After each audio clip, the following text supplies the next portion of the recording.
যারা দিনরাত বলে আমি বেশি খাই না, আমি বেশি খেতে পারি না, তাদেরকে কোনো অনুষ্ঠান বাড়িতে নিয়ে গিয়ে ছেড়ে দিলে বোঝা যায় তারা কি পরিমাণে গান্ডে পিণ্ডে খেতে পারে। এদিকে ফুচকা খাচ্ছে, এদিকে চিকেন সাটে খাচ্ছে, এদিকে চিকেন পকোড়া খাচ্ছে, মাটন খাচ্ছে, বিরিয়ানি খাচ্ছে, মানে খেয়ে খেয়ে একদম শর্ট ফেলিয়ে দেয় তারা। হ্যাঁ, খাও না গতরটা কি এমনি চলছে? এমনি গতরটা এরকম দেখাচ্ছে?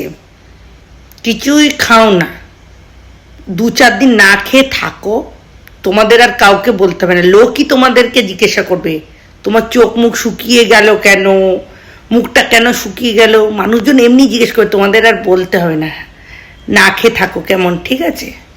এই যে যারা বলো আমি খাই না, আমি খেতে পারি না, অমুকে খায় তমুকে খায় বলে বেড়াও, তাদেরকে বলছি তোমাদের কিন্তু সবাই বুঝতে পেরে গেছে তোমরা যে খাও, আর তোমরা ধরা পড়ে গেছো।